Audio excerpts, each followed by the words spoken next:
আপনার রিয়াদের আম্মা? এই জায়গাটা কার যেখানে থাকতেছেন? এই যে বাড়িটা করতেছে রিয়াদ, কে করতেছে এটা? এটা তো মনে করেন আর স্বামীও দেন না করে দীর্ঘ। আপনার স্বামী কি করে? আমার স্বামী রিক্সা চালায়।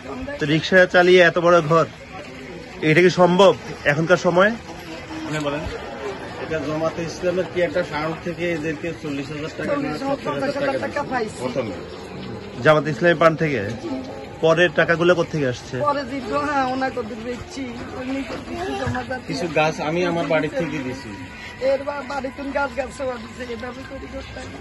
গাছ দিয়ে তো বিল্ডিং হয় না বাবা। ওই কালে বন্যা গেছে একটা অস্থির রেখে যায় মানুষের বাড়িতে বাড়িতে আসছে।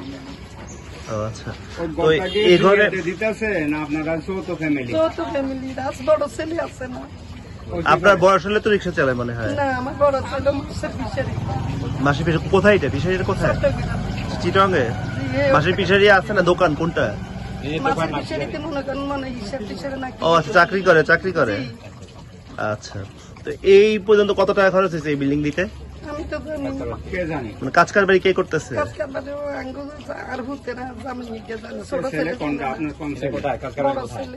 কি নাম? রাজাউল কবির। রিয়াদ? রিয়াদ ছোট ছেলে। ও পড়ালেখা করছে? জি। কতটুকু?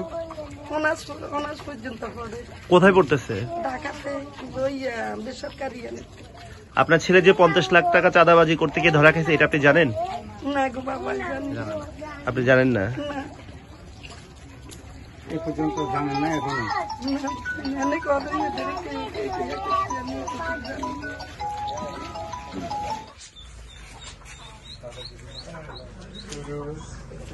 এটা হলো সেই রিয়াদের ঘর,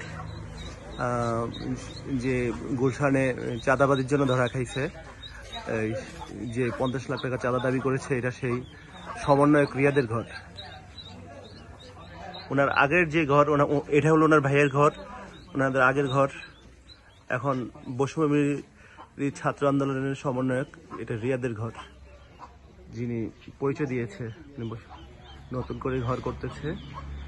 সেখানে ওনাকে বলে লাভ নেই।